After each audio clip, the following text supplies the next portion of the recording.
Kemarin terjadi penutupan jalan tambang di Desa Bades, Kecamatan Pasirian, dan yang menutup adalah Saudara Arsyad Subekti yang mengklaim bahwa kawasan itu adalah miliknya. Sekarang saya sudah dengan Pak Arsyad Subekti untuk mengetahui sejauh mana bukti yang dimiliki oleh Pak Arsyad Subekti. Pak Arsyad, bukti apa yang Anda miliki sehingga Anda berani betul melakukan penutupan jalan tambang itu?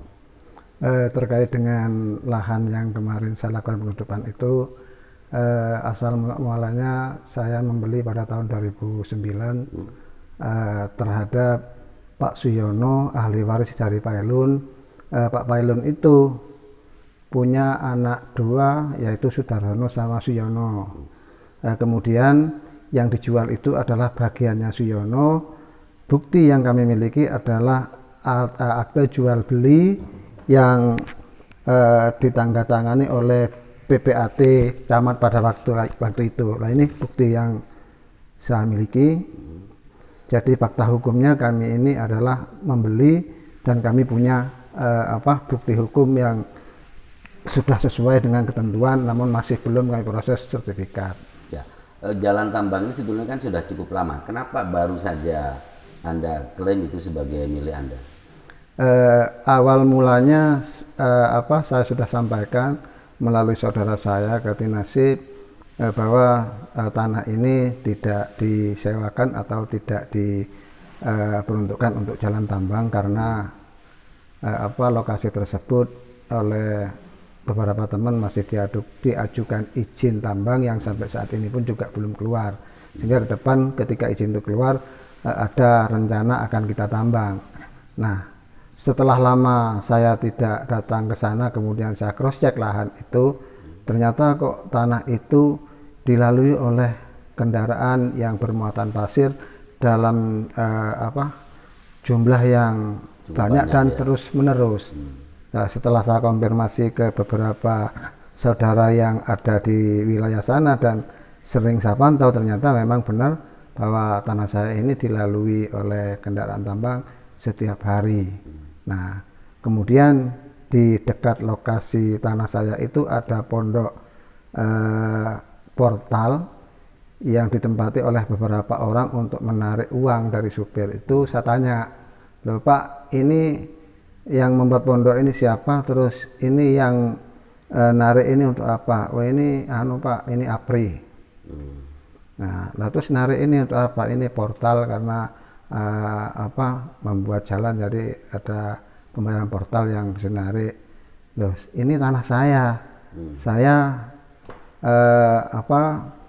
kok tidak diajak konfirmasi, tidak diajak bicara, kok tahu-tahu ini dilewati.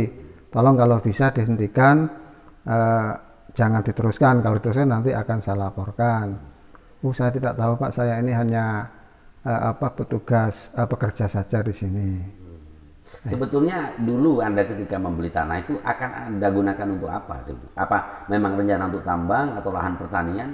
Saya beli tanah di situ bukan hanya satu titik, tetapi saya ada 3 titik sejak tahun 2008. Dan potensi tanah di situ memang adalah potensi tambang karena berdekat dengan sungai, dan di situ memang laharan yang di situ memang banyak pasir, sehingga di situ ada potensi pasir, sehingga diajukan izin penambangan yang hingga saat ini masih belum keluar. Nah, bahwa pengelola jalan tambang itu APRI, Anda pernah ketemu dengan orang-orang APRI? Nah, semenjak itu saya masih menunggu 1-2 bulan lamanya setelah saya sampaikan kepada petugas, dan kebetulan di petugas jalan itu masih ada pamili saya yang saya sampaikan, saya kasih pesan untuk menyampaikan kepada APRI bahwa ini adalah tanah saya, dan saya mohon agar sekiranya saya ini bisa diajak bicara. Nah, ternyata baik-baiklah ya pertama. Ya, ternyata setelah sampai kurun waktu 2 bulan tidak ada, akhirnya saya melangkah mencari Pak Sofyan selaku ketua APRI. Jadi saya ingin ketemu, saya ingin menyampaikan, ya karena mungkin Pak Sofyan ini adalah orang penting sehingga sangat susah sekali untuk diajak bertemu. Pernah janjian di Stokpilnya Sumber Suko, tapi ketika saya ke sana sudah ditinggal, katanya masih ada kegiatan lain. Akhirnya saya menunggu, waktu yang luang tidak ada. Kemudian kami berkesimpulan saya harus melakukan pelaporan. Nah, akhirnya saya waktu itu bersama kuasa hukum saya melaporkan ke Polres. Setelah nyampe ke Polres, disarankan agar terlapor ini tahu, disarankan untuk somasi terlebih dahulu. Akhirnya kami lakukan somasi. Pertama kami kasih jangka waktu 15 hari, tetapi tidak dijawab. Akhirnya kami somasi lagi kedua, akhirnya dua-duanya dijawab dalam jangka waktu 10 hari dijawab, tetapi jawaban di situ menyatakan bahwa itu adalah bukan tanah saudara, bahwa tanah saudara yang disebut dalam somasi itu punya atas nama Sulani yang letaknya di wilayah Tabon. Nah, saya sebelumnya tidak tahu kalau di situ memang ada kesalahan. Akhirnya berdasarkan dari jawaban somasi itu, saya langsung ke Polres. Untuk yang kedua kalinya, sesuai dengan permintaan Polres bahwa kita suruh melakukan somasi minimal 2 kali untuk ini, akhirnya saya datang ke Polres dengan membawa somasi dan jawabannya itu, yang dengan maksud dan tujuan adalah LP, melaporkan atas penyerobotan tanah itu. Nah, namun di situ juga dijawab lagi oleh petugas yang menemui saya di situ, kalau bisa ini tidak LP Pak, jadi biar kami itu juga enak, karena saya alasannya apa juga nggak jelas. Yang jelas kami disuruh membuat pengaduan, jadi pengaduan masyarakat. Akhirnya saya kembali dengan kuasa hukum saya membuat pengaduan masyarakat, saya kirimkan, sampai saat ini pun juga tidak ada tindak lanjut. Hampir menemui jalan buntu upaya. Ya, bukan menemui, memang terjadi jalan buntu. Sampai saya mulai dari LP pertama disuruh somasi 2 kali, setelah somasi saya LP lagi ditolak, harus melakukan dumas. Setelah didumas sampai saat ini pun juga belum, sudah nunggu berbulan-bulan tidak ada tindak lanjut. Baik, kalau kemudian versi APRI Anda memiliki tanah tidak di situ tapi di Tabon, Anda punya bukti dan saksi yang kurang lebih akan mempertegas bahwa tanah Anda sebetulnya di situ. Ya, tentu saya tahu letak tanah saya karena saya tidak membeli kucing dalam karung. Artinya saya membeli ini sebelum membayar, saya lihat objek, lihat batas, kemudian bertemu dengan pemilik, bersepakat jadi harga, terus kemudian kita koordinasi ke pemerintah desa selaku administrator di desa. Ada pengukuran pada waktu itu? Ada. Dan orang-orang yang ikut dalam pengukuran masih ada? Ya, ada yang bersaksi di PPAT itu. Ada Kasun Gito, ada Kaur Umum yang mengentri data. Terus kemudian ada yang namanya Pak Nahrawi, Kaur Kaur pemerintahan apa saya lupa, tapi beliaunya sudah meninggal. Terus juga di situ ditandatangani saksi dan berstempel desa oleh kepala desa Pak Zamrawi Mansur. Tapi kenapa ya ketika menjadi akte kemudian tanah itu berubah tidak di situ tempatnya? Siapa yang menurut Anda kurang lebih bersalah dalam hal ini? Ya, ketika saya melihat di situ, yang jelas hanya ada kesalahan entry data penulisan nomor kohir saja. Yang dilakukan oleh petugas PPAT desa pada waktu itu. Tetapi saya kan karena yang buat desa dan ditandatangani oleh PPAT kecamatan, yang jelas saya yakin bahwa ini adalah produk hukum yang sah dan saya tidak tahu kalau di situ terjadi kesalahan. Anda pernah lapor desa soal kesalahan itu? Nah, setelah saya tahu, kami datang mempertanyakan dan minta untuk dibetulkan.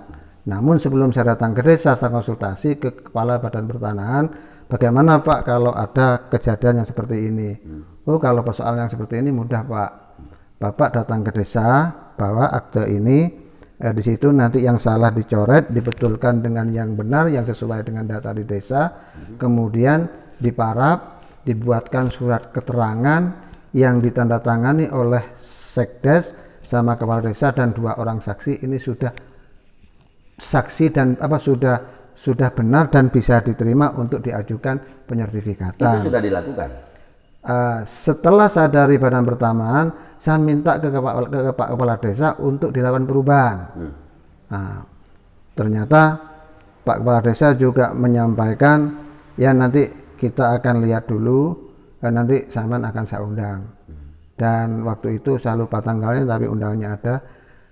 Saya diundang, kemudian juga diundangkan oleh ahli waris dari Pak Suyono selaku penjual ini, yang pada waktu itu istrinya. Terus kemudian juga saksi yang tanda tangan di situ ada Pak mantan Kasun Gito, terus ada Pak Haji Suroso yang waktu itu jadi kaur umum. Intinya mempertanyakan bahwa dengan saudaranya Pak Suyono yang ikut bertanda tangan di akta itu. Nah, apakah benar ada penandatanganan terkait dengan penjualan tanah yang saya beli ini? Nah, karena memang bukan saya tidak membeli tanahnya Pak Sudar, maka Pak Sudar bilang tidak pernah ada transaksi dengan Pak Arsad. Ya iya, memang saya tidak pernah ada transaksi dengan Pak Sudar karena yang saya beli adalah tanahnya Pak Suyono. Tetapi Pak Suyono karena ada dua saudara dengan Pak Sudar, maka Pak Sudar ikut bertanda tangan di dalam akte itu, tetapi bukan pelepasan haknya Pak Sudar gitu. Tapi perubahan sampai sekarang memang belum ada ya? Nah, ya itu yang saya juga heran. Wong itu yang salah desa, petunjuknya seperti itu, kok desa ini sangat susah untuk merubah, ada apa? Itu yang menjadi pertanyaan besar saya, padahal sebenarnya ini bukan persoalan yang rumit sebenarnya gitu loh.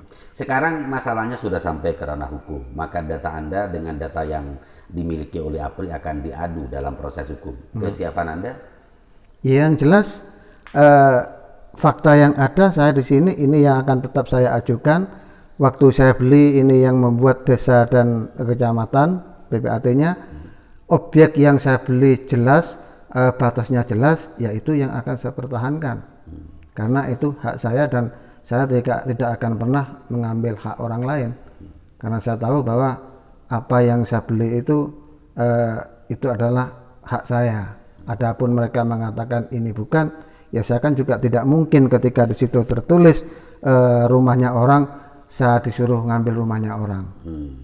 Sampai sekarang penutupan masih berlangsung ya? Oh ya, tetap saya tutup selamanya. Ada orang yang jaga di situ untuk misalnya agar tidak dilewati lagi? Ya, di situ kemarin selain saya tanami pohon sengon, besoknya saya tutup dengan 2 truk koral dan batu agar tidak dilalui. Dan saya juga secara diam-diam sudah menaruh orang di sana. Apabila ada orang yang membuka secara diam-diam, saya minta di video dan difoto untuk saya jadikan bukti pelaporan nanti. Ini sudah sampai ke masalah hukum. Tidak menutup kemungkinan penegak hukum nanti akan menawarkan solusi-solusi damai. Ada kemungkinan untuk berdamai misalnya ketika ada kesepakatan yang tidak merugikan Anda? Ya tergantung nanti. Karena selama ini kami sudah sering duduk. Makanya saya tadi cerita masih terpotong. Artinya setelah dari Balai Desa, setelah dari Polres ke Balai Desa 2 kali, terakhir saya minta petunjuk Pak Bupati terkait dengan kebuntuan ini, dan alhamdulillah pada waktu itu ditemui dan difasilitasi, dimediasi oleh Pak Asisten waktu itu hari Kamis seminggu yang lalu. Namun di sana juga terjadi kebuntuan. Nah, ketika melihat itu kayaknya sih sangat susah untuk ada titik temu. Ya, karena pada waktu itu Anda mungkin belum melakukan penutupan, mereka belum merasa rugi karena itu. Tapi ke depan misalnya kemudian APRI kan mulai merasa rugi nih, jalannya ditutup, tidak bisa lewat dan lain sebagainya. Kemudian muncul opsi itu masih mungkin. Ya lihat nanti lah. Kami juga hitung-hitung artinya sejauh mana apa yang ditawarkan, atau mungkin nanti saya berpikir lain.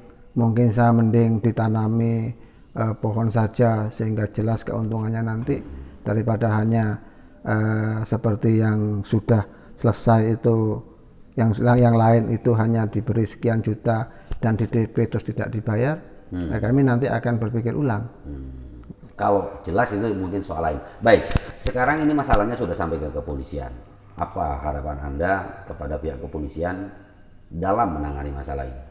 Ya, karena ini adalah menyangkut hak saya, tentu saya minta kepada pihak kepolisian untuk menegakkan hukum seadil-adilnya sesuai dengan data kepemilikan yang ada, dan ayo kita sama diuji punya siapa yang lebih kuat secara hukum.